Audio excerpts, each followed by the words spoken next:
नमस्कार, स्वागत है आपका इंडिया न्यूज बिजनेस पर और मैं हूं आपके साथ दीक्षा राठौर। आइए नजर डालते हैं आज की टॉप 10 खबरों की ओर।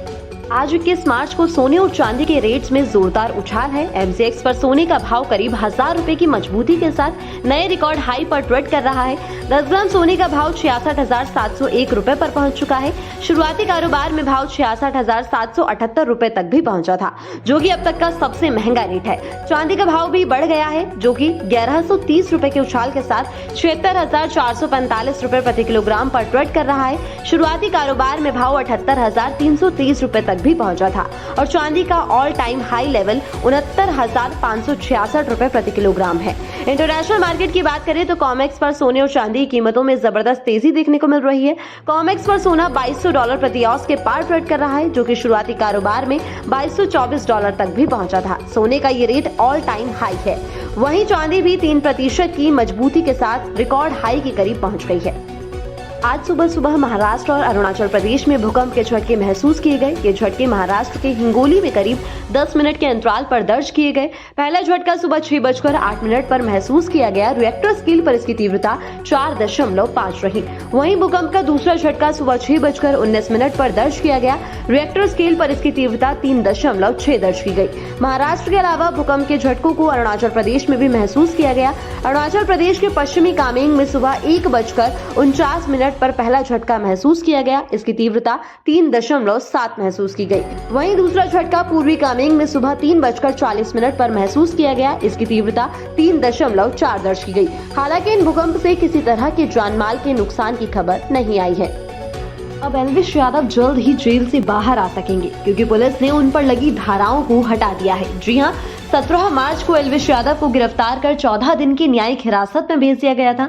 उनकी गिरफ्तारी वन्य जीव संरक्षण अधिनियम के तहत हुई है, जिसमें अब एक चौंकाने वाला मोड़ आया है। एल्विश पर लगा हुआ एनडीपीसी एक्ट हटा दिया गया है, क्योंकि वो गलती से लगाया गया था। पुलिस के अनुसार जब एल्विश यादव को बुधवार को कोर्ट में पेश किया गया, तब उन पर गलत धारा लगाई गई थी। एल्विश के वकील ने बुधवार को कोर्ट में अर्जी देकर धाराओं में दोष को लेकर कोर्ट को अवेयर करवाया था, जिसके बाद अब पुलिस ने अपनी गलती में सुधार किया है। जी हां, बता दें कि एल्विश नोएडा के जेल में कैद है और जमानत के लिए उन्हें अभी और इंतजार करना होगा। बुधवार को जमानत पर सुनवाई नहीं हो सकी, लेकिन इस बीच उन्हें बड़ी राहत मिली है।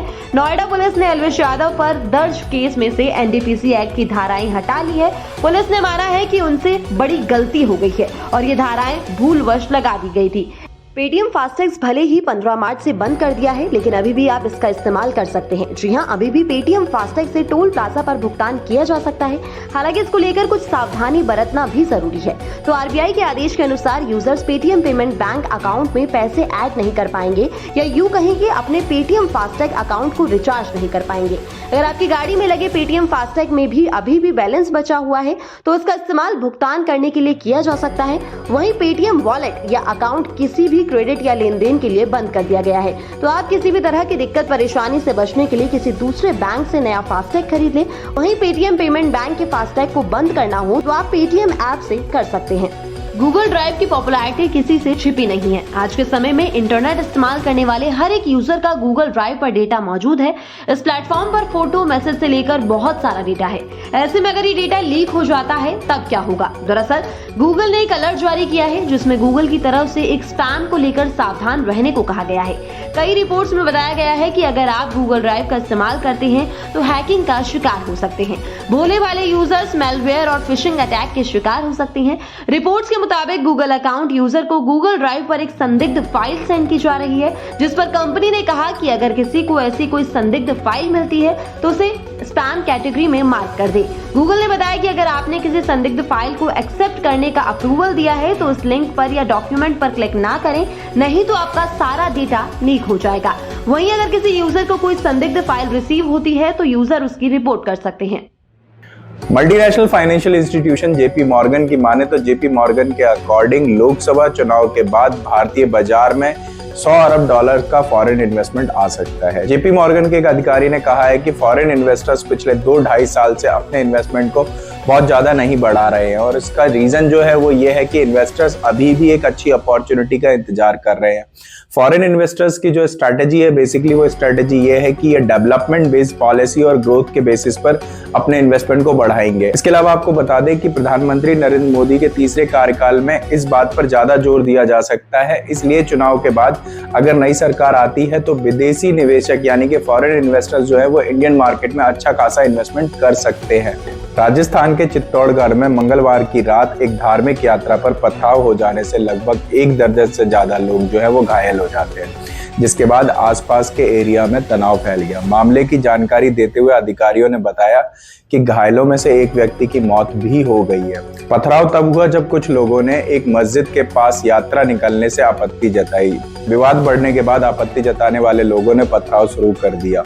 पुलिस ने घटना के सिलसिले में 18 लोगों को अरेस्ट भी कर लिया और अरेस्ट किए गए लोगों से पूछताछ भी की जा रही है। साथ ही थाना क्षेत्र में शांति बनाए रखने के लिए क्षेत्र में अतिरिक्त पुलिस कर्मियों को भी तैनात कर दिया गया है। दिल्ली के सीएम अरविंद केजरीवाल ने दिल्ली हाई कोर्ट में एक नई याचिका दायर की है, जिसमें सीएम केजरीवाल ने अपने खिलाफ कोई दंडात्मक कार्रवाई नहीं करने की डिमांड की है। आपको बता दें कि जस्टिस सुरेश कुमार कैत की अगुवाई वाली बेंच में आज इस मामले की सुनवाई की जाएगी। दिल्ली शराब नीति मामले में ईडी ने अब तक सीएम केजरीवाल को 9 बार सम्मन भेजा था। ईडी ने सीएम केजरीवाल को आज फिर पूछताछ के लिए बुलाया है। कल दिल्ली हाईकोर्ट में उनके इस मामले की सुनवाई के दौरान उनके वकील ने कहा था कि उन्हें डाउट है कि ईडी उन्हें गिरफ्तार कर सकती है और अगर उन्हें गिरफ्तार न करने का भरोसा मिले तो वो ईडी के सामने पेश हो सकते हैं। वीकली एक्सपायरी के दिन बाजार में देखी गई शानदार तेजी। निफ्टी करीबन 173 पॉइंट्स की मजबूती के साथ 22,011 के लेवल पे जाके बंद हुआ। इसी तरह बैंक निफ्टी भी आज करीबन 375 पॉइंट्स की मजबूती के साथ 46,684 के लेवल पे जाके बंद हुआ और आज सेंसेक्स करीबन 540 पॉइंट्स की मजबूती के साथ 72,641 के लेवल पे जाके बंद हुआ।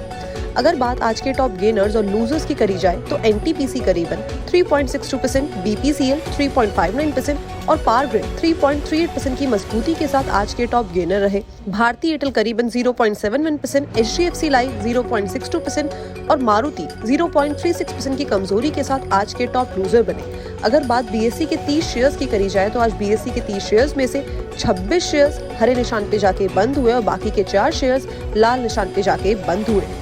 साल 2015 में विजय पथ सिंघानिया ने अपनी कंपनी की बागडोर अपने बेटे गौतम सिंघानिया को सौंप दी थी, जिसके बाद विजय पथ सिंघानिया और उनके बेटे गौतम सिंघानिया के बीच में दूरियां जो है वो काफी ज्यादा बढ़ गई थी। विजय पथ सिंघानिया ने कहा था कि उन्होंने अपने बेटे को सब कुछ देकर गलती कर दी है। माता पिता को अपने बच्चों को सब कुछ देने से पहले बहुत सावधानी से सोचना चाहिए। इसका जो कारण था वो ये था कि साल 2017 में खबर आई थी कि गौतम सिंघानिया ने अपने पिता विजय पथ सिंघानिया को जेके हाउस बिल्डिंग से निकाल दिया है। लेकिन अब सोशल मीडिया प्लेटफॉर्म पे एक तस्वीर जो है वो काफी ज्यादा वायरल हो रही है, जिससे पता चलता है कि गौतम सिंघानिया और विजय पथ सिंघानिया के बीच में सब कुछ नॉर्मल हो गया है। गौतम सिंघानिया ने सोशल मीडिया पर एक तस्वीर पोस्ट की है जिसमें वह पिता विजय पथ सिंघानिया के साथ दिखाई दे रहे हैं। गौतम सिंघानिया ने जो तस्वीर पोस्ट की है उस पर उन्होंने लिखा है कि आज अपने पापा को घर पर पाकर और उनका आशीर्वाद लेके बहुत खुश महसूस कर रहा हूँ।